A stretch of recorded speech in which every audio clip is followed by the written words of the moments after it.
एका स्त्रीचं जीवन असं आहे की तिने माहेर सोडलेलं आहे, सासूचा त्रास आहे, नवरा व्यवस्थित काम करत नाहीत आणि ती दिवसभर थकलेली असते. मग ती सासरी टिकते कशी? फक्त मुलाचं तोंड पाहून. याला म्हणतात प्रेम. तुम्ही सगळ्या स्त्रियांना विचारा, का राहतात सासरी? पोराचं काय होईल? आणि हे सगळं दुःख आहे. नवरा दारुडे आहे, घरात पैसा नाही, सासू नीट बोलत नाही, शरीर चांगलं नाही, पण ते पोरगं पळत आलं ना आणि त्याचं तोंड पाहिलं ना, हे सगळे दुःख देणारे विसरून जातात. तसं आमचे नामदेव महाराज म्हणतात, देवा तुझं तोंड पाहिलं ना, सगळं संसारातलं दुःख विसरतं. त्याला परमार्थ म्हणतात. म्हणून आजचा महत्त्वाचा विषय, विसरा, दुःख संपणार नाही. दुःख चालूच आहे. एक झालं की एक आहे, एक झालं की एक आहे. पण दुःखाची लढी संपत नाही शरीर आहे तोपर्यंत. पण दुःख विसरण्याची टेक्निकली ना, रोजचा क्षण फ्रेश जन्माला येतो. नवीन रक्त असतं आणि लवकर प्रगतीची इच्छा असते. पण प्रगती अशी दोन प्रकारची असते. एक प्रगती असते भौतिक प्रगती आणि एक प्रगती असते आध्यात्मिक प्रगती. आध्यात्मिक प्रगतीमध्ये नवीन नवीन कीर्तनं करणं, नवीन नवीन सिद्धांताच्या जगात वावरणं आणि भौतिक तोल सांभाळणं ही आध्यात्मिक प्रगती आहे. आणि एक संत असे असतात की ते फक्त आश्रमच बांधत फिरतात. प्रत्येक जिल्ह्यामध्ये त्यांचं सेंटर आहे, आश्रम नाही बरं का. भारतात जेवढे जिल्हे तेवढे सेंटर, काहीचे योगाचे सेंटर, काहीचे आश्रम वगैरे वगैरे वगैरे. त्याला आपण शाखा म्हणतो ना, आता नवीन भाषेमध्ये त्याला चेन म्हणतात. एक हॉस्पिटल असतं सगळ्या जिल्ह्याच्या ठिकाणी, राजधानीच्या ठिकाणी हॉटेलची त्याची चेन असते. तसा ते साधू लोकांनी सुद्धा सेंटर या नावाखाली चेनच तयार केलेली. ती भौतिक प्रगती. करायची न करायची हा वेगळा विषय. मी तर असं म्हणेल, गावागावामध्ये आश्रम तयार झाले पाहिजेत. कारण की काय, ज्यावेळेस मशिदी बांधल्या जातात त्यावेळेस त्याच्यावर कोणी प्रश्नचिन्ह घेत नाही, पण मंदिराच्या बाबतीत प्रश्नचिन्ह घेतात. आपल्या गडावर 750 वर्षातलं पहिलं मंदिर आहे ज्ञानोबारायांचं, दगडी मंदिर. आणि 8-8, 9-9 टनाचा एक एक दगड आहे. ते दगड पाहिलं की शिकलेल्या लोकांच्या डोक्यात दगड तयार होतो की हॉस्पिटल बांधायच्या जागेत तुम्ही हे का बांधलं? बरं, मी हॉस्पिटल बांधलं असतं तर बुवा लोकांची कामं आहेत का, असे पुन्हा म्हणले असते. एका बाजूने त्रास नाही येतो. शिक्षण संस्था तयार केली की महाराज लोकांनी कीर्तन करावं. हॉस्पिटल बांधले की मग महाराज लोकांचे कामं आहेत का हे? पण नाही बांधले तरी म्हणजे माझा मुद्दा वेगळा आहे. काही माणसं समाजामध्ये जी जन्माला आलेली असतात त्यांना भगवंताने आशीर्वाद दिलेला असतो की आयुष्यभर जळत राहा. आणि जळणारी माणसं महाराजांवर जळतात ही सोडून द्या. नीट आहे का? शेजारची बिल्डिंग बांधली तरी ते जळणार, समोरच्याला नोकरी लागली तरी जळणार, चांगलं लग्न झालं तरी जळणार. मी सकाळी एका गावामध्ये गेलो होतो परळीकडे. मी त्यांना आव्हान केलं, ज्या मुलाचे लग्न झाले नाहीत किंवा होत नाहीत त्यांनी गडावर या, कीर्तनकार तरी व्हा ना. असं काहीतरी दिवस वायाला घालवण्यापेक्षा, तारुण्य आणि बुद्धी वायाला जाण्यापेक्षा. पूर्वीच्या काळामध्ये मुली जास्त होत्या, आता मुली भाव खातात, यांना भाव मिळत नाही. जन्माला तर काहीतरी उपयोग करा ना त्याच्यामध्ये. म्हणून ह्याचे दोन प्रगतीचं संतुलन असतं, ते फार कमी लोकांना सांगतं. भौतिक प्रगती करत असताना आध्यात्मिक प्रगती जर बरोबर असेल तर त्या जीवनामध्ये भ्रष्टाचार नाही होत. एक आश्रम बांधलेला आहे आणि तिथे एक साधक बसवलेला आहे, त्याला शोभा येते महाराज. पण आश्रम बांधलेला आहे, त्याने संसारिक माणूस बसलेला आहे, मग मात्र गोंधळ होतो. सगळा व्यवहार पैशावर आधारित होतो. मग मात्र भौतिक प्रगतीकडेच लक्ष असतं, आध्यात्मिक प्रगतीकडे लक्ष नसतं. बरेचसे कीर्तनकार असे आहेत की जे संस्थानिकांना सांभाळतात. मला माहिती, तुम्हाला मराठी नाही कळणार, त्यांना कीर्तन येत नाहीत म्हणून ते काय करतात, मोठ्याची कीर्तन ठेवतात आणि मग त्यांना बरं वाटतं. मग त्यांना म्हटलं तुम्ही कीर्तन करा ना. आमचं आपलं बांधकाम वगैरे भौतिक प्रगती वगैरे ही छान आहे, पण जिथं गरज पडेल तिथं तुम्ही आम्हाला मदत करा. आणि काही काही कीर्तनकार असे आहेत नुसतं कीर्तन करतात, बांधकाम करत नाहीत. त्यांचा पैसा कुठे जातो मला माहीत नाही, पण बांधकाम करत नाहीत. त्यांना विचारलं का करत नाही, म्हणजे आम्ही कीर्तनच करणार. विषम प्रगती म्हणतात त्याला. तुमचा आलेला पैसा योग्य ठिकाणी जाणं, भौतिकतेमध्ये जिथं अन्नदान आहेत, ज्ञानदान आहेत, प्रगती आहेत, सामाजिक संस्था आहेत. संता इतकं सामाजिक कोणीच नाही जगामध्ये. बसते का डोक्यामध्ये? आज तुम्ही मंडपामध्ये, ते संतामुळं मंडपामध्ये आहेत ना. आज मला सांगा, एवढी जर माणसं गोळा करायची असते एखाद्या आत्ताच्या काळामधल्या सभेला, किती रुपये लागले असते? बोला ना. मग इथं येऊन पैसे देऊन जातात. फरक सांगतो तुम्हाला. का असं होतं जीवनामध्ये? प्रगती आहे. तुमच्या कल्याणाची व्यवस्था साधू संत करतात, की तुम्ही भौतिक प्रगती केलेली आहे, पण तुमचा आतून खोकलेपण, शून्यता वाढत चाललेली आहे. आणि मग भगवंत जे असतात ते दोन्हीकडून उपदेश करण्यासाठी संतांचा अवतार घेतात भगवंत. आणि मग जेव्हा संत म्हणून जन्माला येतात, त्याच्यामध्ये पुन्हा दोन प्रकार पडतात. एक संत ज्ञानी असतो आणि एक संत जो असतो तो भक्त असतो. तो शिकलेला नसतो, पण शिकलेल्यापेक्षा मोठा असतो. मराठी कळते का? काही शिकलेली माणसं फक्त शिकलेली आहेत पण असभ्य आहेत. मराठी समजून घ्या बरं का. काही शिकलेली माणसं फक्त शिकलेली आहेत पण असभ्य आहेत. जास्तीत जास्त खोटं बोलणं, भेसळ करणं, देशांमध्ये लुटणं, भ्रष्टाचार, हे शिकलेल्या माणसाची कामं आहेत. ही वारकरी शेतकरी करतात का बरंच? म्हणून शिक्षण ही बौद्धिक व्यवस्था आहे आणि सभ्यता माणसाच्या रक्तात असते. मनुष्य जो असतो ना, जन्मजात विनम्र असतो. भगवान बाबाजवळ 5 वर्षाचा मुलगा आला तरी त्याला ते आवाजावा बोलत, त्याचं रक्ताचं नातं असतं. आणि आवाजावा बोलतात म्हणजे 5 वर्षाचा पोरगा मोठा आहे असं नाही. नाही लक्षात आलं? तुम्ही आता एका ठिकाणी तुम्ही चाललेला आहात आणि मोठ्या माणसाने तुम्हाला नमस्कार केला, तुम्ही त्याला उत्तर दिलंच नाही. तुम्ही सांगितलं की आपल्याला त्याने नमस्कार केला. या दोघातला फरक लक्षात घ्या. त्याने नमस्कार केला, त्याचे संस्कार त्यांनी दाखवले. ज्ञानेश्वर महाराजांची ओवी बरं का. कुलीन माणसं संस्कारातून ओळखू येतात. कुलीन माणसं सांगावं लागत नाही बरं का आम्ही कोण आहेत. मराठी समजून घ्या. तोंडाने सांगावं लागत नाही की आम्ही किती मोठे आहेत. संस्कार सांगतात मोठ्या घरातला माणूस आहे. म्हणून जुन्या काळामध्ये मुलगी देत असताना आणि घेत असताना मुलीच्या सौंदर्यापेक्षा कुळ पाहिलं जात होतं. संसार सुखी व्हायचे, परंपरा सुखी व्हायची, घरातले माणसं सुखी राहायचे. आत्ताच्या काळामध्ये तुम्ही अनुभव घेऊन शिकलेलं पण पाहतात, मुलीची नोकरी पाहतात, मुलीचा पैसा पाहतात, दोघंही कमवतात, दोघंही अहंकारी होतात. मग भांडे घासताना दोघांनाही बरोबर घासावे लागतात. हे आतल्या गोष्टी. खेडेगावात जमत नाही अशा प्रकारचं. खेडेगावात असं आहे की नवरा किती जरी काही असला तर तो बाहेर बसून असतो, आतलं काम ती करते, बाहेरचं काम हा करतो. घर आणि दार 2 शब्द आहेत ना. दाराच्या पुढची व्यवस्था पुरुष करतात, घराच्या आतली व्यवस्था स्त्री करतात. घर आणि दोन्ही मिळून जीवन पूर्ण होतं. परमार्थामध्ये हे 2 व्यवसाय आहेत. एक आत आहेत त्याला भक्त म्हणतात, बाहेरच्या समाजाला सांभाळतात त्याला ज्ञानी म्हणतात. ज्ञानी आणि भक्त एकत्रित येतात त्याला वारकरी संप्रदाय म्हणतात. विठाला विठाला.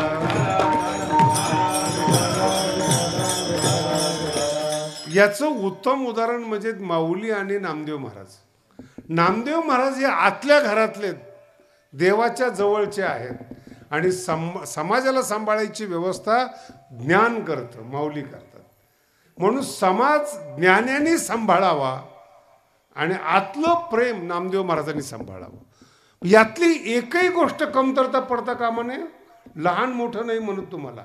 माऊली निसर्गता मोठे तो भाग सोडून द्या, पण प्रेमाची सुद्धा गरज आहे. मला सांगा, बाहेर दिवसभर डोकं चालवलं एखाद्या व्यापाऱ्यांनी, एखाद्या शेतकऱ्यांनी, राजकारणी लोकांनी दिवसभर डोकं चालवलं, घरात आल्यानंतर जर डोकं चालवायची पाळी आली ना, तो माणूस आत्महत्या करेल. घरात आल्यानंतर त्याला प्रेम पाहिजे, आल्यानंतर त्याला चहा पाहिजे. बाहेर चहा मिळतो, पण आतल्या चहाबरोबर प्रेम मिळतं. जेवणाबरोबर आनंद मिळतो, बसण्याबरोबर दोन गोड शब्द म्हणतात, ते कृत्रिम नसतात, याला म्हणतात घर. आणि बाहेरून युद्ध करून आलेला नवरा जर आत आल्यानंतर युद्ध करत असेल, त्यांनी भगवानगडावर आलेलं चांगलं. भांडणच करायचे आहेत ना, बाहेरही भांडणच आहेत आणि घरातही युद्धच आहेत, रात्रंदिवस आम्हा. मग कशा करता का, ह्याच्या करता जन्म आहे का माणसाला? म्हणून शिकलेल्या माणसांमध्ये जी मला पाहायला मिळतात दोष, तो असा आहे की ज्ञानाबरोबर त्यांचा अहंकार वाढलेला आहे. ज्ञानाबरोबर नाम वाढलं पाहिजे, प्रेम वाढलं पाहिजे. ज्ञान आणि नाम एकत्रित आलं ना, संसार सुखी होतो. मला एक आहे एक नाही असं नाही चालत. मग नामाची व्यवस्था काय आहे? नाम नामीला धरून असतं. प्रयत्न करा समजून घ्या. नाम नामीला धरून असतं. नामी असलंच पाहिजे असं नाही, नामावर प्रेम असतं. कुलीन स्त्री असते ना, ती नाव घेत नाही. माझा अर्थ समजून घ्या. जर घेतलं एखाद्या शिकलेल्या स्त्रीचे नाव, हे मोठे पण नाही, अहंकार आहे. नवऱ्याला एकेरी नावाने बोलवणं सोपं आहे, त्याला आदर देणं अवघड आहे.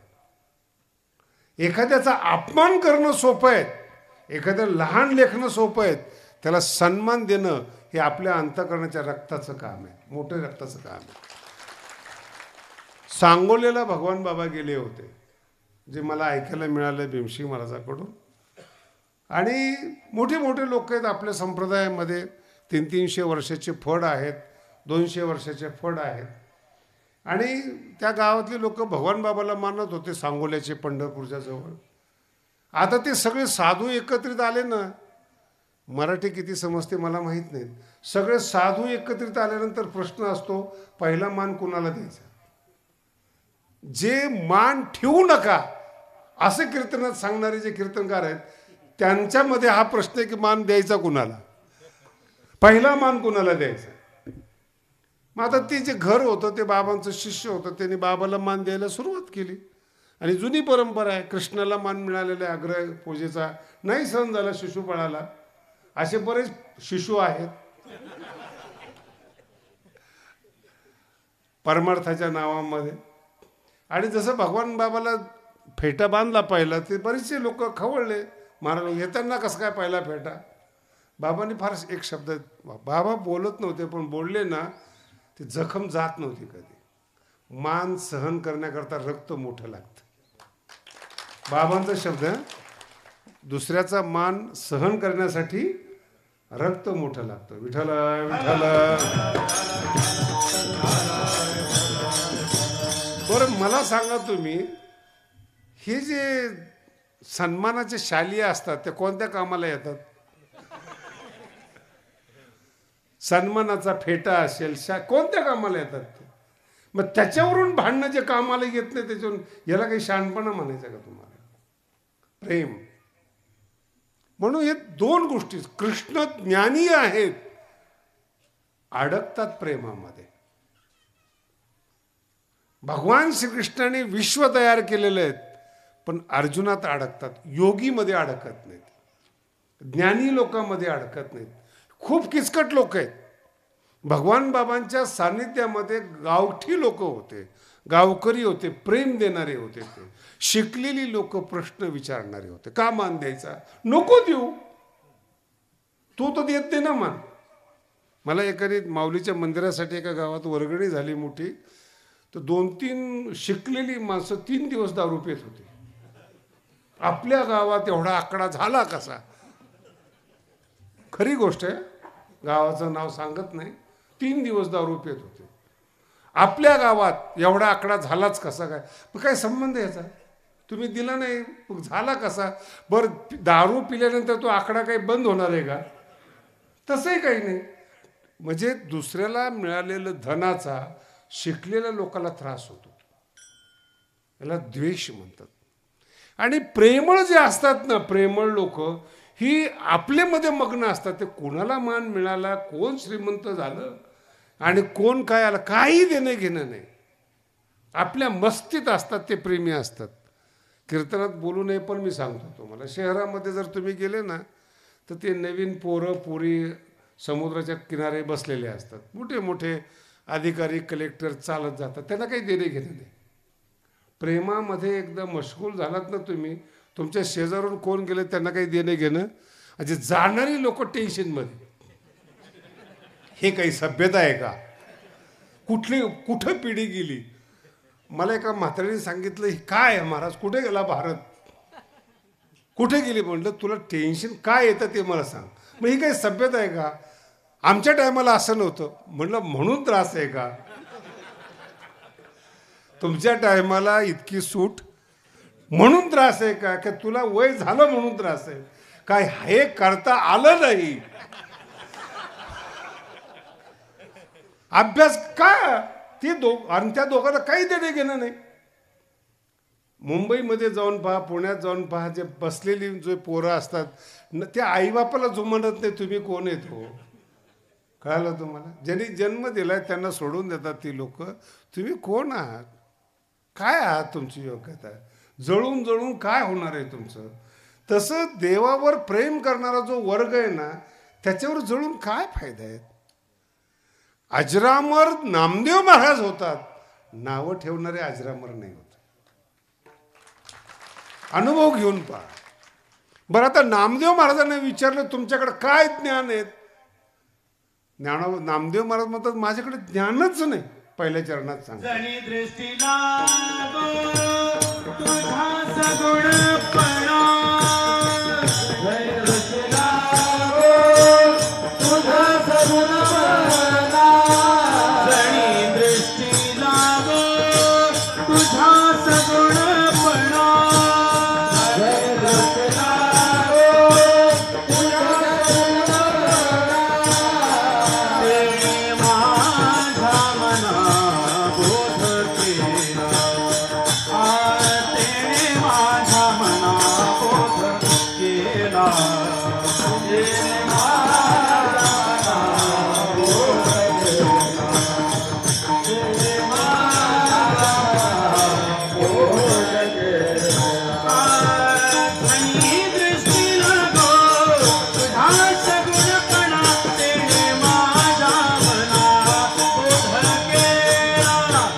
अभंग आहेत. अगदी मन लावून ऐका.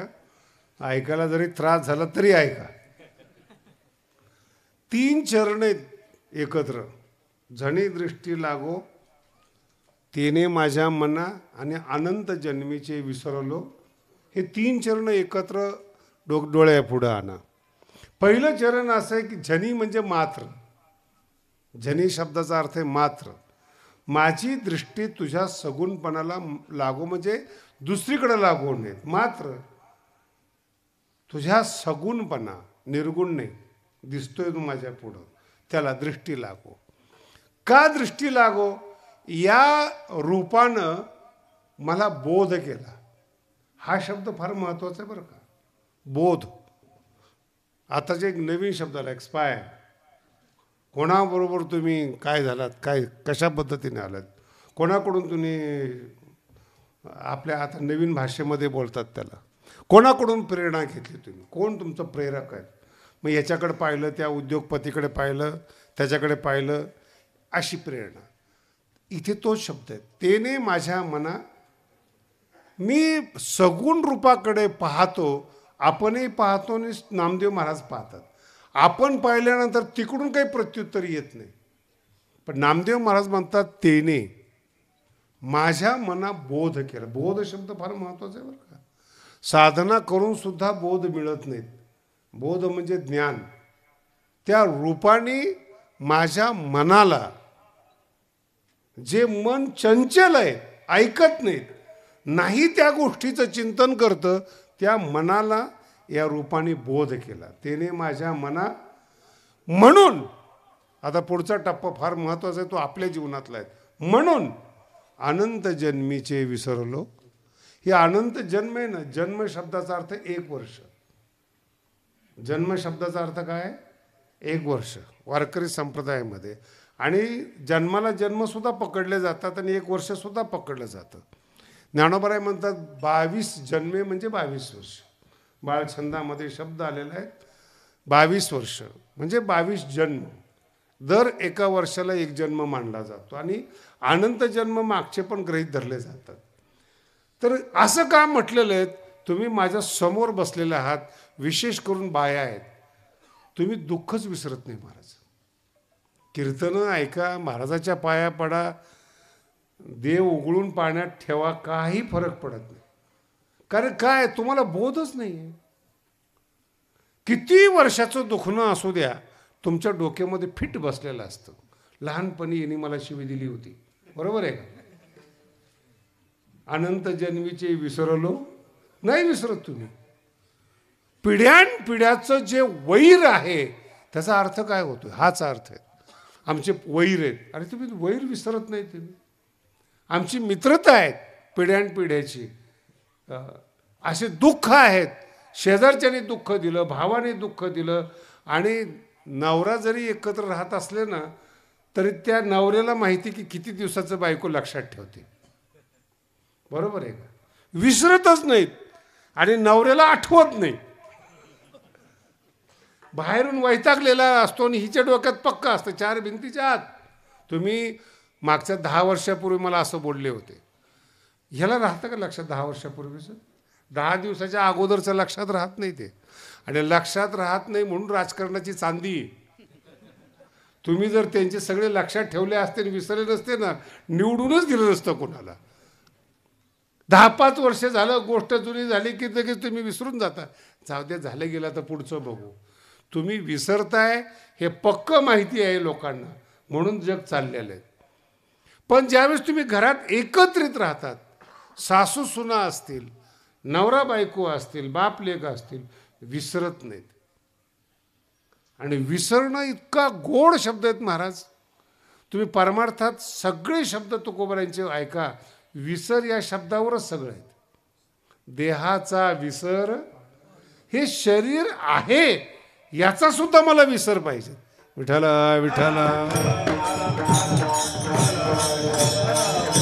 आणि देहाचा जर विसर नाही पडला, अर्धा दिवस देहाला सजवण्यामध्ये जातो. अर्धा दिवस बरं का. देहाला एक एक केस जो पांढरा झालेला असतो, लोक त्याला काळं करतात. त्या मिशा असतील, केस असतील, चेहरा असतील. अहो काय काय डब्यात 2-2 लाखाचे आहेत. नाव दिलेलं अँटी एजिंग, म्हणजे हे लावल्यानंतर वय दिसत नाही. नाही कळालं? वय दिसत नाही का वय थांबत नाही? किती दिवस दाखवणार नाही? 2-2 लाखाचं काही काय करतील महाराज लोक. काय, माझं हे काही माझा विषय नाही सांगायचा, परंतु शरीर लक्षात असल्यामुळं, ते तरुण राहावं हे लक्षात असल्यामुळं काय करतील लोक काही सांगता येणार नाही. शरीरच दाखवत फिरतात. दुसऱ्याला काही शरीर नाही का? बोला ना. तरुण पोरं असतात, थोडा व्यायाम करतात, असे टाईट कपडे घालतात की त्यांना असं वाटतं शरीराचे कट दिसले पाहिजेत. आणि जेव्हा रस्त्याने चालताना मोटरसायकलचा कट मारतात आणि कट होतात, मग त्यांना कळतं की चुकीचा कट बसला. शरीर आहे. काही लोक मनाकडे लक्ष देतात, विसरत नाहीत मनात. अनंत जन्माचं, अनंत वर्षाचं दुःख विसरत नाही. अरे मला काय सांगायचं, 20-22 वर्षापूर्वीचे लोक भेटतात. महाराज तुम्ही त्या कीर्तनात असे बोलल्या होतात. तुम्ही म्हणजे बोललो असेल बुवा, काही माझ्या लक्षात नाही. आम्ही कसं काय विसरू? मला ऐकता कशाला कीर्तन? कीर्तन विसरण्यासाठी नाही, औषध ज्ञानोबराय म्हणतात बरं का. ते खरं औषध आहेत. रोग नीट करून स्वतः नष्ट होतं. ज्ञानोबरायांची औषध शब्दाची व्याख्या आहे काय? जे घेतलं रोग बरा करताना ते स्वतः निघून जातं, ते दिव्य औषध आहे, ते खरं औषध आहे. नाही तर आपली औषधं असे घेतल्यानंतर रोग बरा होतो, पण जे घेतले त्यांनी दुसरा रोग तयार होतो. साईड इफेक्ट म्हणतात त्याला. ते औषध नाही आहे, ते केमिकल आहे. एक नीट झाले की दुसरं तयार करून ठेवतो, दुसरं झालं की तिसरं तयार करून ठेवतं. हे 3 चरण आहेत ना, अतिशय गोड आहेत, बोधप्रद आहेत. आपली दृष्टी सगुणपणावर लागली पाहिजे, पहिला टप्पा. आणि दृष्टी लागल्यानंतर सगुणपणातून प्रेरणा मिळाली पाहिजे, बोध झाला पाहिजे. आणि त्या बोधाने अनंत जन्माचं दुःख विसरलं पाहिजे. एवढीच लाईफ आहे, याला जीवन म्हणतात. विठ्ठल विठ्ठल.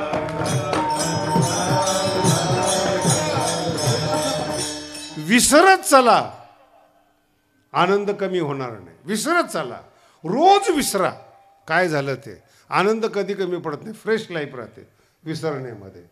आणि लक्षात ठेवलं ना, कचरा डोक्यावर जमा होतो. शिकलेली लोकांचे चेहरे बघा. एक चांगला मोठा माणूस माझ्याकडे आला होता, रोजचे करोडो रुपयाची कमाई आहे त्याची. आणि त्याने ती ज्ञानेश्वरी ऐकली यूट्यूबला वगैरे वगैरे, ते प्रेरणा मिळाली त्याला. आणि जेव्हा भेटायला आला, ते चेहरा पावला नाही. रोज 1 कोटी कमवणारा माणूस. म्हणे महाराज फ्रेश राहता येत नाही. म्हटलं राहणारच नाही, विसरतच नाही ना. अर्थ कळाला का तुम्ही? काहीच विसरत नाही तुम्ही. आणि एक विज्ञान सांगतो तुम्हाला, जगात वर अनंत आवाज चालू आहेत, तुमच्या कानाला मर्यादा दिलेली आहेत. लांबचे आवाज ऐकू येत नाहीत, जवळचे ऐकू येत नाहीत. खूप जवळ जर आवाज झाला तर स्पष्ट येत नाहीत, लांबून बोला म्हणतात. कानात बोललं तर ऐकू येईल तुम्हाला, एकदम लांब बोललं तर ऐकू येत नाही. म्हणून कानाला मर्यादा दिली, म्हणून आपण जगतोय. खूप लांबचं नाही, खूप जवळचं नाहीत, हे विज्ञान आहे. तसं खूप खूप दुःख तुम्हाला मिळालं, विसरून जा, त्याचा गाथा तयार करू नका. अहो श्रीमंत झालेत माणसं, 2-2 कोटीच्या गाड्या आहेत, आणि जबरदस्ती आम्हाला चहा प्यायला नेतात, 2 रुपयाचा चहा.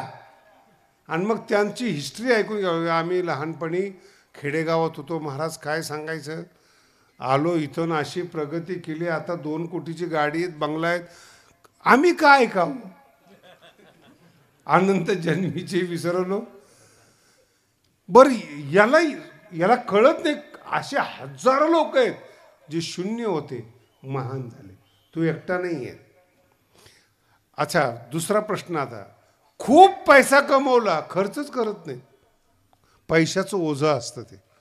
आणि खरंच भाग्यवान आहे तर स्वतः खर्च करत नाही, जाताना बरोबर काही नेत नाही. असा उत्तराधिकारी सापडतो त्याला.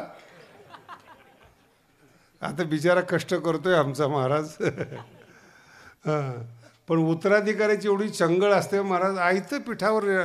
पण तुम्हाला एक दुसरं सांगतो, आयत्या पिठावर बसले ना मजा नाही येत. शिवाजी महाराजांनी कमवलं आणि परंपरेने जर खाल्लं ना मजा नाही येत. शिवाजी महाराजांची सर नाही येत, कारण की ती मेहनतीच आहे, तयार केलेले आहेत.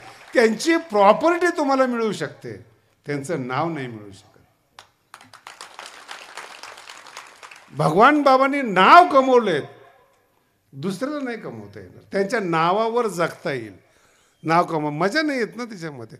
चोरून, मला सांगा, चोरून एखाद्याने खाल्लं, चोराच्या अंतःकरणाला कुठंतरी टोचतं ते. मी हे चुकीचं केलेलं आहे, नाही कळालं. डॉक्टर असतील, वकील असतील, राजकारणी असतील, कुठंतरी गिल्टी फील म्हणतात त्याला. आपण चुकीचं करतो याचं चेहऱ्यावर दिसतं त्यांच्या, पण दाबतात ते, विसरलं जात नाही. मी तुम्हाला अजून एक व्याख्या सांगतो, चित्रगुप्त म्हणून. हे चित्रगुप्त शब्द आहे ना, आपण केलेल्या पापाचं चित्र आपल्या अंतःकरणामध्ये गुप्त असतं. बरोबर आहे का नाही? आपण केलेलं पाप याचं चित्र आपल्या अंतःकरणामध्ये गुप्त असतं. त्याला ओळखतो तो चित्रगुप्त.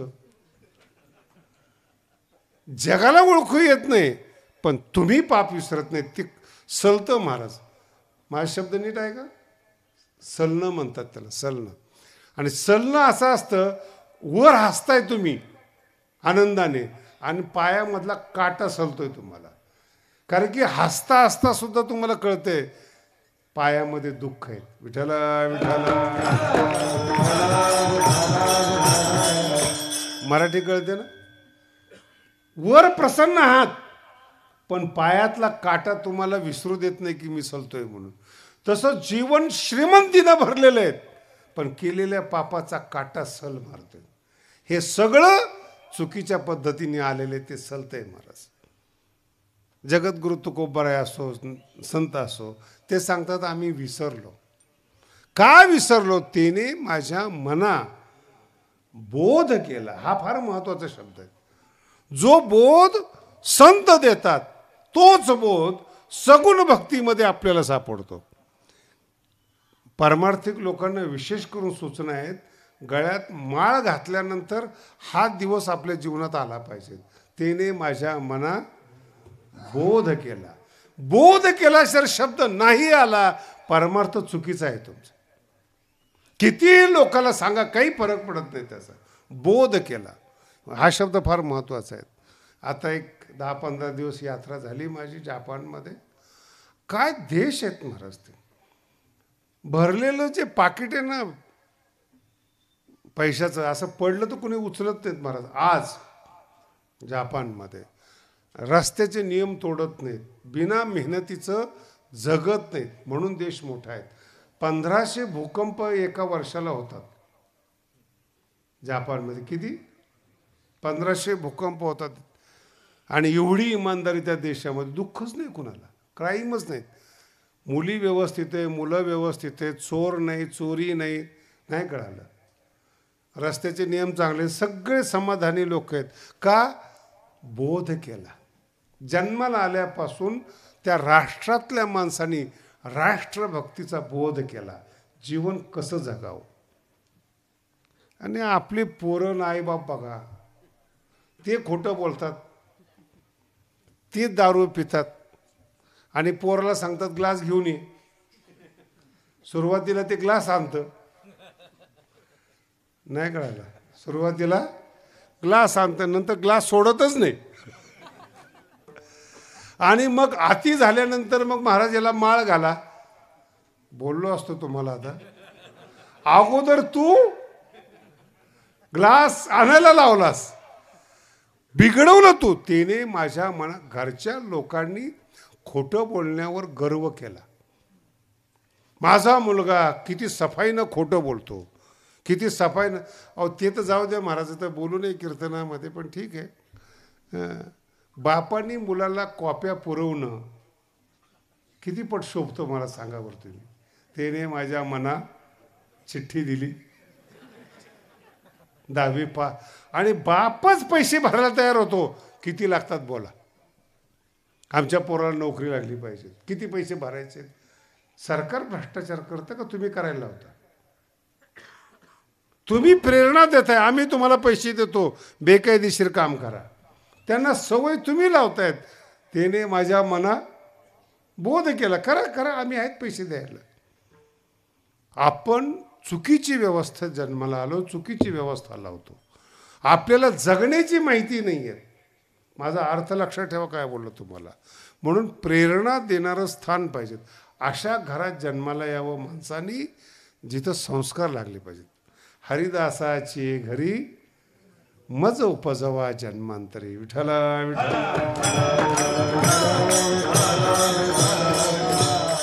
हे संस्कार आहेत महाराज. आणि याला विज्ञान टाळू शकत नाही. याला DNA म्हणतात आणि मराठी भाषेत रक्त म्हणतात. वाड्या तोड्याचं असलं तर काय म्हणतात, काय ते चालायचंच, ते वाड्या तोड्याचंच आहेत.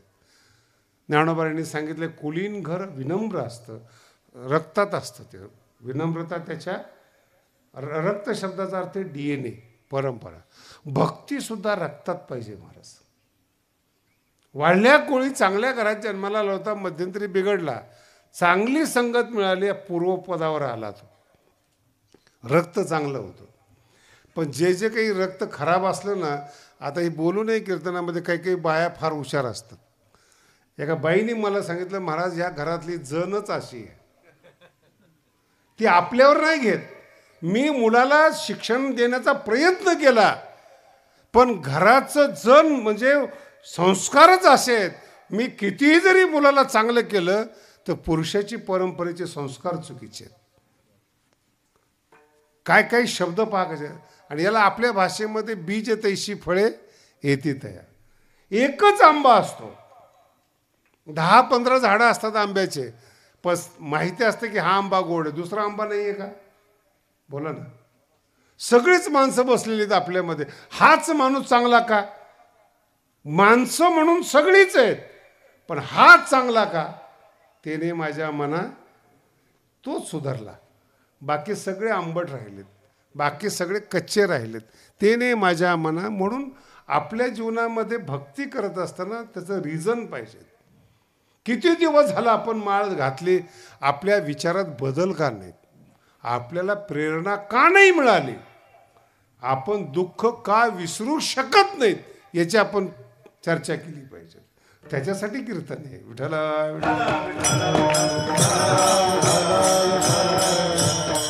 बर. ज्याने बोध केला, मराठी आहे का? ज्याने बोध केला तो काही सामान्य आहे का?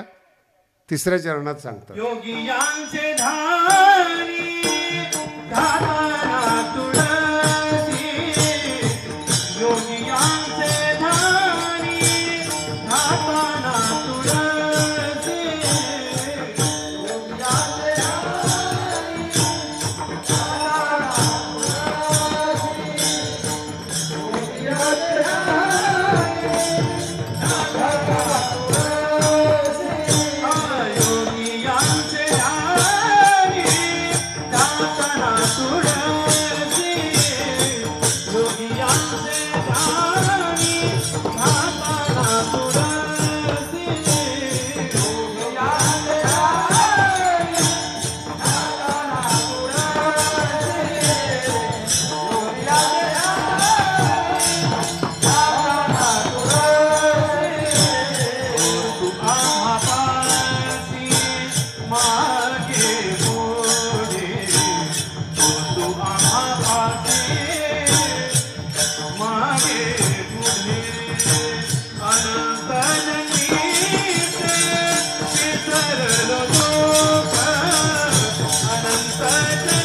खूप गोड अभंग आहे आणि खूप महत्वाचा अभंग आहे. तिसरं चरण काय सांगते माहिती आहे का? ज्याने मला बोध केला त्याने माझ्या मनात. तो कोण आहे? योगी लोकांच्या मनात न जाणार आहे. योगियाचे ध्यानी ध्याता. योगी लोकांनी ध्यान करण्याचा प्रयत्न केला, त्यांच्या ध्यानात न जाणारा तो आमचा देव आहे. मोठे पण कळलं पाहिजेत असा अर्थ आहे. भगवान बाबा असताना मोठे पण नाही कळालं, तुकोबराय असताना मोठे पण नाही कळालं, ज्ञानोबराय असताना मोठे पण नाही कळालं. ज्यांना कळालं त्यांना मोठे पण किती मोठे हे पण कळलं पाहिजे ना. असं काही जरुरी नाही ना. बरं, तुम्ही असे विचित्र माणसं आहेत ना, मूर्ख माणसाला म्हणणार सर्वश्रेष्ठ साधू आहे. ज्याला माझ्या जीवनातली घटना आहेत. कोकणामधला प्रसंग होता, आम्ही गेलो होतो, काही येत नव्हतं त्या महाराजाला, मराठी नीट बोलता येत नाही, काहीच नाही. आणि चेहऱ्यावरून तर तो मला महात्माच वाटत नव्हता, पण त्या भागात त्याचं वर्चस्व. आणि ठरवलेलं होतं की त्यांनी जो कीर्तनकार येईल त्यांनी माझी स्तुती केली पाहिजे. योगायोगाने थोडं लवकर गेल्यामुळं त्याच्याबरोबर बोलण्याचा योग आला. एवढं गावठी निघालं ते नाही कळालं तुम्हाला. मनुष्य म्हणून घेण्याच्या लायकीचं नव्हतं. मी आपलं छान कीर्तन केलं, निघून आलो. दुसऱ्या दिवशी सांगितलं त्यांनी, ह्या महाराजाला पुन्हा बोलवू नका. लोक म्हणले कीर्तन छान केलं. कीर्तन छान केलं पण माझं वर्णन नाही केलं. लक्षात आलं. मग दुसऱ्या दिवशी नंतर ती तारीख घ्यायला आलीच ती माणसं. तर ती खोडील माणसं असतात. कीर्तन आवडल्यानंतर कुणाचंच काही चालत नाही. तारीख घ्यायची ठरली की तारीखच घेतात. ते माझ्याकडे आले म्हणे, महाराज यावर्षी आम्हाला तुमची तारीख पाहिजे, पण तुम्ही त्याचं वर्णन करा. म्हणलं कोणाचं? म्हणजे अमक्या अमक्याचं. म्हणलं घेऊ नका ना तारीख. नाही काय म्हणे, ते बावळट आहे हे आम्हाला माहिती आहे. हे फार विचित्र का? जनतेला माहिती आहे की तुम्ही किती बावळट आहेत, पण पैसा तुमच्याकडे नाही कळलं. आणि तुम्हाला मोठेपण दिल्याशिवाय निवडणुकीचा खर्च होत नाही. आता किती अनुभव आले बरं तुम्हाला. म्हणजे जो श्रीमंत आहे त्याला घेरलं जातं. मी अनेक वेळा माझे प्रसंग सांगितले. मी नवीन नवीन गडावर बसलो होतो, ते एक टोळी असायची त्या काळात, भीमसिंग महाराज जवळ असायची, ती माझ्याजवळ पण आली. परंपरा आहे ना. पण त्यांना माहीत नव्हतं की समोरचा माणूस शिकलेला आहे किंवा फार असं लक्ष देत नाहीत. ते 5-6 जण असायचे असेच. दृष्टांत म्हणून ऐका बरं का, त्याला म्हणजे त्यातलं रहस्य शिका काय असतं. आणि ज्ञानोबांनी याच्यावर ओवी लिहिलेली की एखाद्या श्रीमंत माणसाला जर फसवायचं असेल, बुद्धिमान माणसाला अडकायचं असेल तर त्याची टेक्निक कशी. म्हणजे 5-6 जण येतात माझ्याकडे. आता पहिला काय म्हणतो, बाबा मुलीचं लग्न आहे आणि 2 लाखाची गरज आहे. मी गप आहे, माझ्याकडे लक्ष ठेवा. तो माणूस म्हणतो फक्त 2 लाखाची गरज आहे. दुसरा जो माणूस त्याच्याच बरोबर आलेला तो म्हणतो, तुला अक्कल आहे का रे, कधी बाबाकडे कुठं पैसे मागायचे असतात का? आम्ही गप. मागितलं आणि दुसरा माणूस त्याला शिवाय देतोय. कुठली पद्धत आहे बाबाला पैसे मागायची? तिसरा माणूस म्हणतो, अरे तुला काही कळतं का, आपण शेवटी बाबाचीच आहेत ना.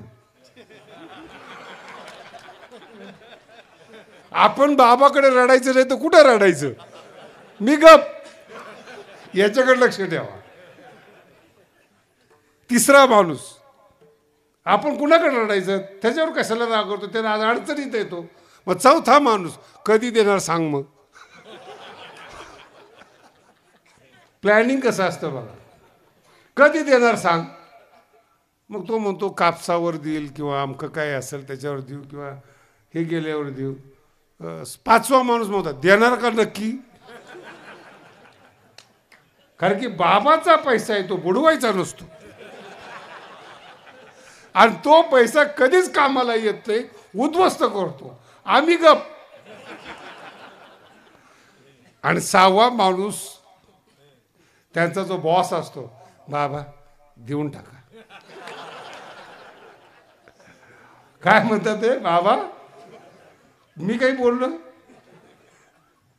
याला म्हणतात प्लॅनिंग. मग ते 6वा माणूस जेव्हा म्हणलं बाबा देऊन टाका, म्हणलं तूच देऊन टाक. तुमचं प्लॅनिंग आहे, तुम्ही ठरवताय. नाही नाही, कसं आहे, शेवटी फड सांभाळावं लागतो, लोक सांभाळावे लागतात. आणि हे सगळे टाळकरी वाळकरी सगळे असले तर फडाला शोभा आहे. महाराज आज नाही उद्या दिल, जाणार कुठे तो? मग दे ना मग तू. नाही मग आमच्याकडे नाही, मग 5 जण वर्गणी करून त्याला द्या. आमच्याकडे का आला? आणि मग नाही म्हणलं की 6 जण बाहेर जाऊन ठरवतात बाबाला बदनाम कसं करायचं. कळलं तुम्हाला? आता हे 6 तोंड आहेत, मोकळे आहेत पुन्हा. नाही कळालं? घरातून पण मोकळे आहेत. आणि मग ह्यांनी गावाकडे जायचं, रस्त्यात भेटलं, काय खरं नाही महाराजाचं. आम्ही बघितलं, गड सांभाळायच्या लायकीचं नाही मध्ये, माणुसकी सुद्धा नाही. आता तुम्ही आमच्याकडे आलेले नसता. मग यांनी सांगितलं लय खडूस बुवा आहेत, लय रागीट आहेत. मग आता 10-10 वर्ष लोक लांब राहिलेत. जेव्हा आता जवळ येतात तेव्हा ते सांगतात, महाराज ते तुमच्या जवळचे होते ना, त्यांच्यामुळं आम्ही लांब राहिलो. शब्द कळाला तुम्हाला? प्लॅनिंग. 6 जण एकत्रित येतात आणि कोणत्याही श्रीमंत माणसाला कोणालाही कन्फ्यूज करतात. नाही कळालं अजून? मी आमच्या परमार्थातलं सांगितलं. याला जर संसारात घ्यायचं ठरलं तर कार्यकर्ते म्हणतात. कळालं तुम्हाला? याचं दुसरं नाव काय? हेच साहेबाकडे जातात, हीच प्लॅनिंग. साहेब शेवटी तो कार्यकर्ता आहे, आपण नाही सांभाळतो, कोण सांभाळणार? उद्या कोण तुमचा प्रचार करणार आहे, कोण फिरणार आहे गावोगावी? आणि मग त्याला फोन करावाच लागतो. ही जात कुठंच मरत नाही. श्रीमंत असू द्या, राजकारणी असू द्या, समाजकार्य हे असतातच. यांच्या तड्याखातून सुटणं म्हणजे मुक्त होणे. विठाला विठाला.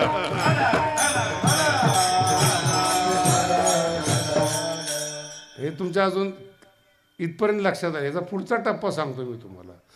पुढचा टप्पा असा आहे, धर्मामध्ये सुद्धा लोक आहेत जे तत्व जगात नाहीच त्याला पटवून देणारे लोक आहेत. मग ते पंथातले लोक असतील, धर्मातले लोक असतील, हेच लोक असतात. अल्लाह से डरो, भगवान से डरो. काही काही संत असे आहेत महाराज, त्यांच्या रागावर धंदा चालू आहे.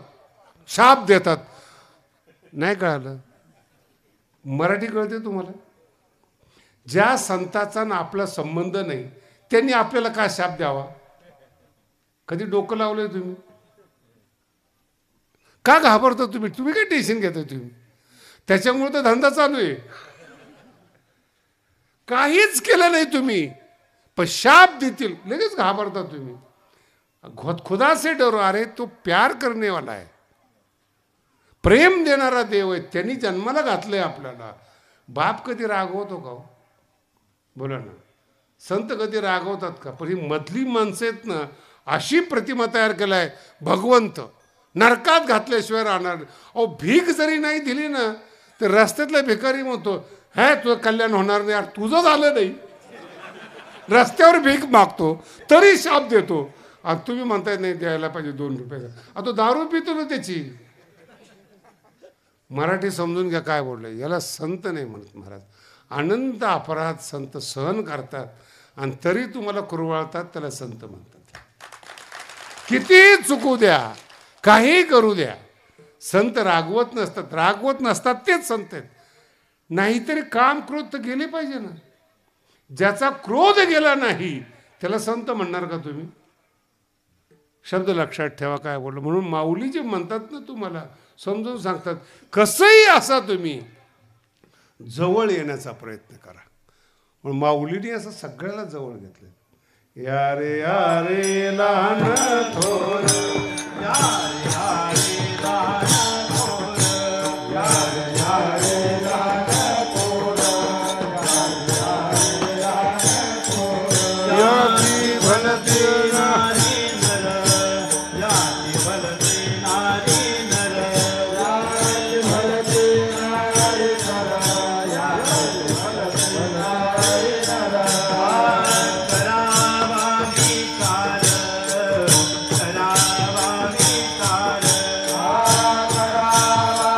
विचार, करावा विचार. मलकेच उंचा कवणासी,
तुकोबरायांचा एक शब्द आहे सेंदरी. दुसरा शब्द लक्षात ठेवा हेंदरी. ह्याच्यावर लक्ष द्या जास्त. दैवत कसं आहे, एक तर शेंदूर लावलेले, तर दुसरं कसं आहे ते शेंदूर लावलेलं देवाला काय म्हणतात ते हेंदरी. सावता महाराजांच्या जीवनातला इतिहास आहे महाराज. गावामध्ये आरण गावामध्ये दगडाला शेंदूर लावलेला होता आणि समजून सांगितलं की याला देव म्हणू नका. गाव ऐकत नव्हतं. चपलीसहित सावता महाराज त्याच्यावर चढले. लोकांना विश्वास बसला पाहिजे. नाही अजून अर्थ कळला. चपलीसहित, अरे दगड आहे तो, नका याला पूजा करू. आता ते त्यांनी तर काही केलं नाही. गावातली जी चांडाळ चौकडी होती ना, जशी आता सांगितली, जर लोकांची श्रद्धा संपली तर मग उत्पन्नाचं काय. धर्मातली लोक, पंथातली लोक याच्या नावासाठी जिवंत राहतात. आणि अशा लोकांनी सावता महाराजांच्या घराला आग लावली महाराज. आणि हेच बोंबलेला सुरुवात झाली. बघा प्रताप कसा आहे, बघा देवाचा चमत्कार कसा आहे. आग कुणी लावली? देव लावत असतो का? बोला ना. आणि ह्यांचं सॉफ्ट टार्गेट म्हणजे बाया असतात. बायांना धागा दोरा राख दिली की बाई भाळली बिचारी. त्याच्यासारखा साधू नाही हो. आणि मी अभ्यास केलेला आहे बरं का. ज्या साधूकडे जास्त प्रमाणामध्ये लोक जातात ना, त्याची टेक्निकच आहे, तो फक्त ऐकून घेतो, बोलतच नाही. काय बोल ते गेले की तुम्ही बाई. आता ते संसारला वैतागलेले असते. नवरा दारुड्या, पोराला नोकरी नाही, हिच्या घरात पैसा नाही, ऐकायला कोण नाही. मग ती साधूकडे जेव्हा जाते ती सगळं सांगते भडा भडा भडा. ती वकल्यामुळे ना ती बाई मोकळी होते, तिला समाधान मिळतं. आणि मग ते जाताना राखाची पुडी देते, घेऊन जा. पण ती मोकळी झाली, कुणाकडे तरी बोलून दुःख हलकं झालं. बाहेर आल्यानंतर मग ते राखेचा गुण आला. कशाचा गुण आला?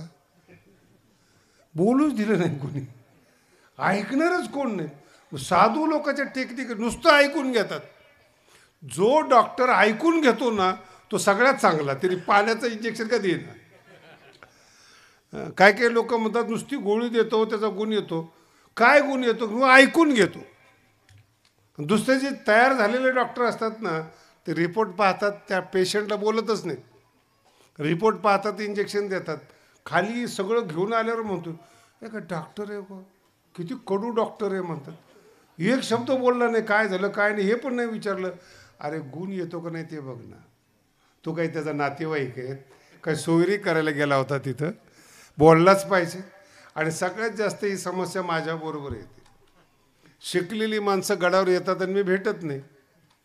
टेन्शन त्या लोकांना. आम्ही आलो तर बाबाने भेटलं पाहिजे. बाबा नोकर आहे तुझा, नाही भेटले की टेन्शन. बाबा फार घमिंडी आहेत.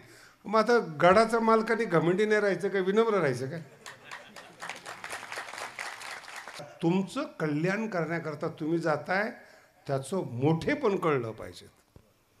नामदेव महाराज म्हणतात की माझा जो देव आहे ना तो योगियांना सुद्धा भीक नाही घालत. योगी लोकांच्या जो सान्निध्यात जात नाही तेने, त्या देवाने, जो योग्याच्या मनात राहत नाही त्या देवाने मला बोध केला. म्हणून माझी दृष्टी त्याच्या सगुणपणावर असली पाहिजे. आणि सगुणपणावर दृष्टी असली की अनंत जन्मीचे विसर. माझा शब्द पुन्हा आहे का, जागरूक करून सांगतो तुम्हाला, दुःख संपत नाही. शरीर जोपर्यंत आहेत, साधूचं शरीर असो, संसारिकाचं शरीर असो, शरीर आहे तोपर्यंत दुःख संपत नाही. दुःख विसरतो तो संत. अर्थ लक्षात ठेवा. भगवान बाबाला सुद्धा दवाखान्यात जावं लागलं, संतांना सुद्धा जावं लागलं, परमहंस सुद्धा दवाखान्यामध्ये ॲडमिट होते. लगेच त्यांचं साधू पण संपलं का? साधू मनातल्या महानपणाला साधू म्हणतात, शरीराच्या केमिकल एकत्रीकरणाला साधू नाही म्हणत. शरीर सगळ्याच सारखं आहे. एखाद्याची मशीन चांगली आहे, एखादा 95 पर्यंत जगला. अरे जगला म्हणजे त्याचे DNA आहेत 95 पर्यंतचे. मी आता गेलो होतो, तिथं पुस्तक लिहिलं आहे त्या जपानमध्ये ओकिनावाच्या ह्याच्यावर. 100 वर्षाच्या खाली माणसंच मरत नाही तिथं. पण करतात काय हे पाहायला गेलो होतो. ठीक आहे, तुम्ही 100 वर्ष जगलात, केलं काय? काही नुसतं जगलात तुम्ही, नाही कळलं तुम्हाला? नुसतं पुरुषार्थ काय केला? अरे 22व्या वर्षातच ज्ञानोबांनी ज्ञानेश्वरी अनुभवामृत लिहिला. वारकरी संप्रदायाची स्थापना केली, याला जीवन म्हणतात हो. हे जीवन आहे. 22 वर्षात क्रांती केली, 32व्या वर्षात संपूर्ण भारताला सनातनी केलं शंकराचार्यांनी. 40व्या वर्षी 39व्या वर्षी विवेकानंदांनी विदेशामध्ये धर्माची पताका नेली. हे जीवन आहे. 42व्या वर्षी तुकोबार आहे. गाथा पहा तुम्ही, किती आयुष्य आहे त्यांचं, 42. आणि 52 वर्ष शिवाजी महाराजांचं. ह्याला जीवन म्हणतात. नाही तर आपलं 95 झालं आणि घरातली माणसं म्हणतात मरतच नाही. हे काही जीवन आहे काय? हा म्हणतो सेंचुरी केल्याशिवाय मरणार नाही. नुसतं जगाला त्रास, स्वतःला त्रास, अहंकाराने भरलेला, हे जीवन नाहीत. दुःख असतं जोपर्यंत शरीर आहे तोपर्यंत, पण विसरतो त्याला संत म्हणतात.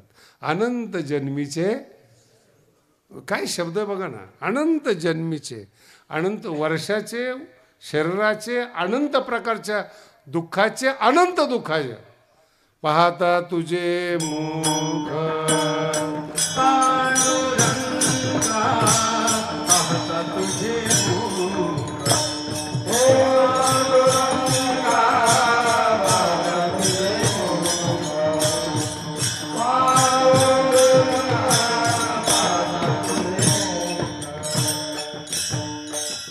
पाहता तुझे मुख. शब्द लक्षात, आवडे हे रूप गोजिरे. शब्द लक्षात ठेवा काय. हा अनुभव आहे ना बाईला जास्त येतो पुरुषापेक्षा. बाईला जास्त येतो. काही पुरुषांना येत असेल, भाग्यवान असतील बिचारे. पण एका स्त्रीचं जीवन असं आहे की तिने माहेर सोडलेलं आहे, सासूचा त्रास आहे, नवरा व्यवस्थित काम करत नाहीत आणि ती दिवसभर थकलेली असते. मग ती सासरी टिकते कशी? फक्त मुलाचं तोंड पाहून. याला म्हणतात प्रेम. तुम्ही सगळ्या स्त्रियांना विचारा, का राहतात सासरी? पोराचं काय होईल? आणि हे सगळं दुःख आहेत. नवरा दारुडे आहे, घरात पैसा नाही, सासू नीट बोलत नाही, शरीर चांगलं नाही, पण ते पोरगं पळत आलं ना आणि त्याचं तोंड पाहिलं ना, हे सगळे दुःख देणारे विसरून जातात. तसं आमचे नामदेव महाराज म्हणतात, देवा तुझं तोंड पाहिलं ना, सगळं संसारातलं दुःख विसरतं. त्याला परमार्थ म्हणतात. म्हणून आजचा महत्त्वाचा विषय, विसरा, दुःख संपणार नाही. दुःख चालूच आहे. एक झालं की एक आहे, एक झाले की एक आहे. पण दुःखाची लढी संपत नाही शरीर आहे तोपर्यंत. पण दुःख विसरण्याची टेक्निकली ना, रोजचा क्षण फ्रेश जन्माला येतो, रोजचं दिवस नवीन जन्माला येतो. अर्जुनाला विचारलं, अर्जुना तुम्हाला काय आवडतं कृष्णाचं? अर्जुन म्हणतो, देवा तू लांबची गोष्ट आहेस, तुझ्या नामावर आमचं प्रेम आहे. ओवे जरा डोक्यात घ्या बरं का. तुझे नामची आम्हा आवड आहे. अर्जुनाला विश्वरूपच दाखवलं, योग्याला दाखवलं नाही, तपस्व्याला दाखवलं नाही, ज्ञानाला विश्वरूप दाखवलं नाही, अर्जुनालाच दाखवलं विश्वरूप. नाही कळालं अजून? तुमच्या घरात किती मोठे लोक येऊ द्या हो, किती मोठे मोठे लोक येऊ द्या, त्यांची मिरवणूक काढाल, त्यांचं स्वागत कराल, सगळं कराल, त्यांच्या मोठेपणाला साजेची व्यवस्था कराल, पण घरातलं जे खरा दागिना आहे ना, तो तुम्ही मित्रालाच दाखवणार. जिथं प्रेम आहे ना, त्यालाच सांगणार, बघ ही अशी वस्तू आहे माझ्याकडे. कोणाला दाखवणार ती? तसं ते अर्जुन आहे. अर्जुन म्हणतो, देवा तू जरी विश्वरूप दाखवत असलं ना, तरी मला नाव आवडतं. नामची आम्हा आवड आहे, नाम. आणि देवा माझं भाग्य पहा कसं आहे, वरी भेटी होय. आम्ही नामावर प्रेम करणारी माणसं आहेत. आम्ही नामाचे धारक,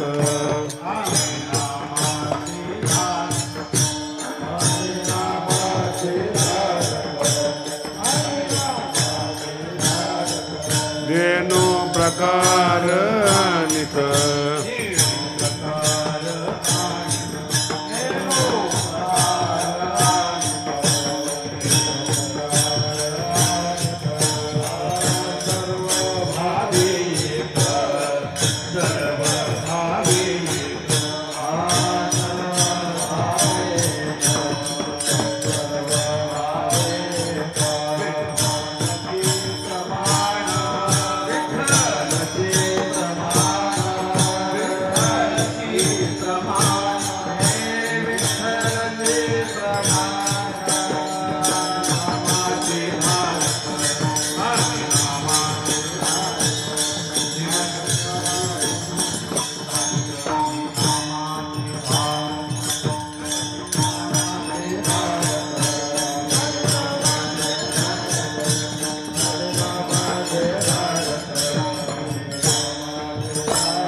फार गोड आहेत. आम्ही नामाचे धारक.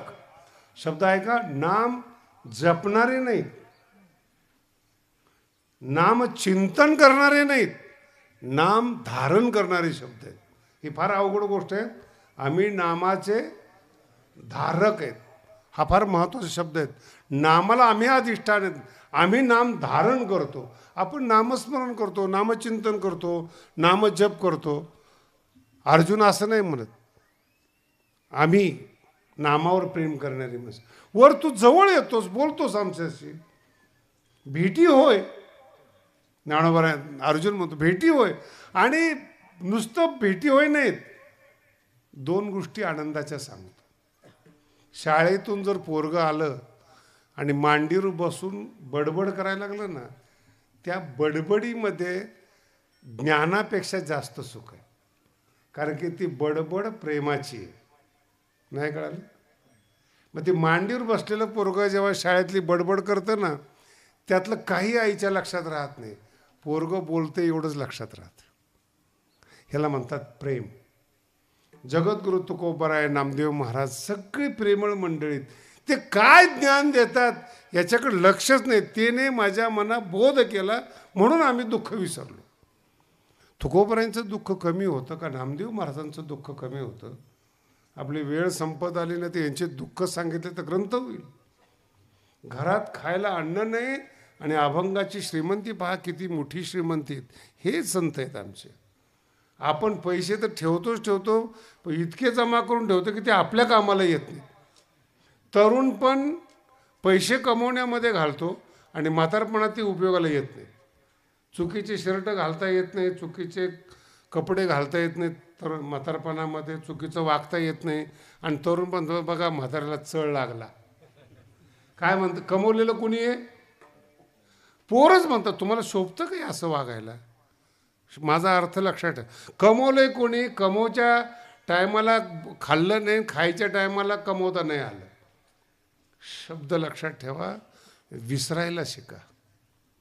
अनंत जन्मीचे दुःख कधीच जाणार नाही. पुन्हा सांगतोय तुम्हाला, शरीर जोपर्यंत आहेत तोपर्यंत दुःख आपला पाठलाग करणार आहेत. पण विसरला तो आनंदी झाला. विसरण्याची टेक्निक कशी आहे? त्याने माझ्या मना. आणि तो बोध कधी करतो? तुमची दृष्टी सगुणपणाला लागली तर. विठो